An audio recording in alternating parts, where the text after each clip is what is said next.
Hi, I'm Jacob Wooster, and today I want to talk about the founding of Phoenix and why people came out to Phoenix, Arizona. So, like many of you, you probably asked yourself, why would anyone ever move out to the desert where it's 115 degrees? I know it's a crazy idea. I've lived here for the last 20 years of my life, born and raised. I'm a natural Phoenician.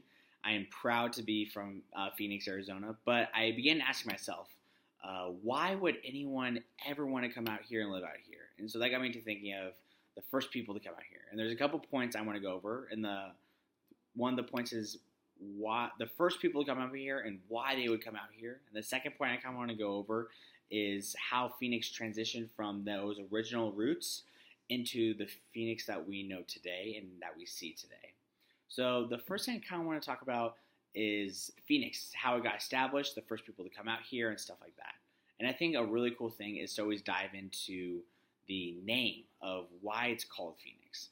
And it was actually from this guy named Daryl Duop. If you look on the City of Phoenix website, he actually suggested the name because there was a former civilization that used to live out on the Salt River, and for whatever reason they disappeared. They don't know when or how, but he thought it would only be fit that a town would rise up from the ashes of a former civilization and then be there.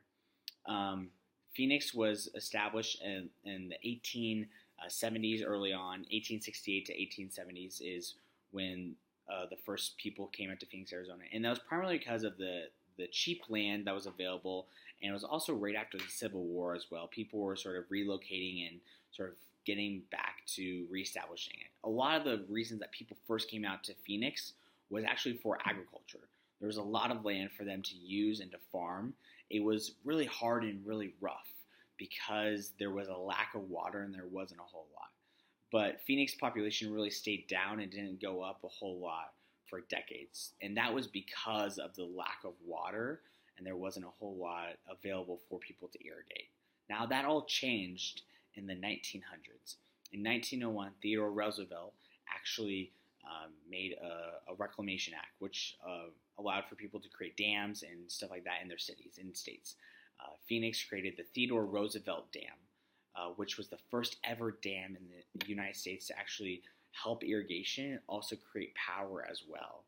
So that was really crazy that Phoenix actually changed and actually doubled in population in the next decade because of that. It helped them with their agriculture, and it helped them grow in those ways, and helped them double their population over time because of that. What was really cool, though, was how Phoenix, when it was originally out, was actually named after the presidents as well, as that it's very focused. If you go downtown, those things are actually still there today. Washington, Jefferson's, Adams, those are all still there today, those streets. And those were actually the ground central, the ground zero of where Phoenix started. And I think that's so cool that we can still find the exact streets and spots of where Phoenix was born and started. Now, that stayed the same. Phoenix was sort of that agriculture-focused city for a really long time. And it was that way for decades. It didn't change, actually, until the 1940s when World War II actually happened. Like many other towns and many other cities in the United States, we had to focus on changing from an agriculture to an industry to industrial to help out with the war front.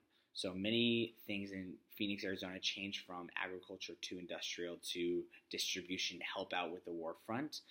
Many men traded out of Luke's Fields, which we actually know today as Luke's Air Force Base. Many places had to open up plants and actually had to change from helping out agriculture and stuff like that to the war front. Now, this goes into our second point of how Phoenix became the city it is today. Phoenix, because of that, actually had to focus more on the distribution part than the actual part of agriculture. So this is where we start to see the shift go from agriculture to the industrial part and distribution that we actually know today as Phoenix 4. And this is what Phoenix's main thing is. Actually, in recent history, Amazon actually just opened up a distribution center, and Phoenix is one of the largest places in the Southwest for distribution as well. in Arizona. So it's crazy how that outside force like World War II changed the whole focus of Phoenix into this industrial distribution place that we know today. Many men after World War II actually came back to Phoenix and actually helped the population grow and grow even more. In the 1950s, this is where we see the change of Phoenix, and we see the change of Phoenix, Arizona change into, and that we know and love today. In conclusion, it's sort of really cool to look back and to see why Phoenix is the way it is and where it started. And I think this really helps us not only know where we've been, but where we're going. And I think that's so crucial to help us move forward and to know our history, because we can learn from our mistakes and we can learn from our successes. And I think it's really good to know our history and to know how Phoenix came here and why people came here, because it's such a hot and middle of nowhere place to come to. So those are the points I kind of want to talk about of how Phoenix transitioned, the first people to come to Phoenix, Arizona, and how it is the city that it is today. I just want to thank you so much for listening.